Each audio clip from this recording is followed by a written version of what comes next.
அதுக்கப்புறமா இப்போ வந்து அதிகாரப்பூர்வமாக தமிழ்நாடு ஃபேக்ட் செக் யூனிட் அப்பெல்லாம் இல்லை அப்படின்னு மறுத்து விட்டார்கள்.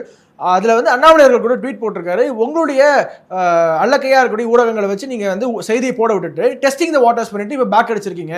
இது மூலமாக வெற்றிகரமாக இந்த கரூர் வழக்கில் திமுகவுக்கு எப்படி பின்னடைவு ஏற்பட்டது அப்படிங்கிறத டைவர்ட் பண்ணிட்டீங்க அப்படின்னு சொல்லியிருக்காரு. டைவர்ட் பண்ணிட்டாங்களா இப்போ? இந்தி வேணான்னு நீங்கள் சொன்னீங்கன்னா இந்தி கூட்டணியில் இருந்து பிரயோஜனம் இல்லை. ஏன்னா போன வாட்டியே ஸ்டாலினை உட்கார வச்சுட்டு எல்லாம் இந்தியில் பேசி அவமானப்படுத்துனாங்க. ஸ்டாலினுக்கு ஹிந்தி தெரியணும்னு நான் சொல்ல, அவன் விருப்பம். கனிமொழி ஹிந்தி நல்லா பிரமாதம் பேசுவாங்க, தயாநிதி மாறன் ஃபஸ்ட் கிளாஸாக பேசுவார்.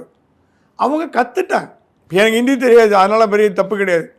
ஆனால் ஸ்டாலினை உட்கார வச்சு ஹிந்தியில் பேசுகிறாங்கன்னா அப்போ ஹிந்திக்கு என்ன முக்கியத்துவம் கொடுக்குறாங்க ஹிந்தி கூட்டணிங்கிறது நமக்கு புரியும்.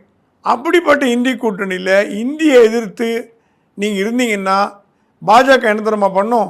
லட்டு மாதிரி கையில் பிடிச்சிக்கும். நார்த் இந்தியாவில் போய் சொல்லும், மக்களே மக்களே இந்தி ஒழிகன்னு சொல்கிற கூட்டணியில் இருக்கிறாங்க சமாஜ்வாதி, இந்தி ஒழிகன்ற கூட்டணியில் இருக்கிறாங்களே காங்கிரஸ்காரங்க, ஆர்ஜேடி, இப்போ ஆர்ஜேடி, அவங்களுக்கு ஓட்டு போட போகிறீங்க, எப்படிங்க நியாயமா இது அப்படின்னு திருப்பி விட்டுரும்.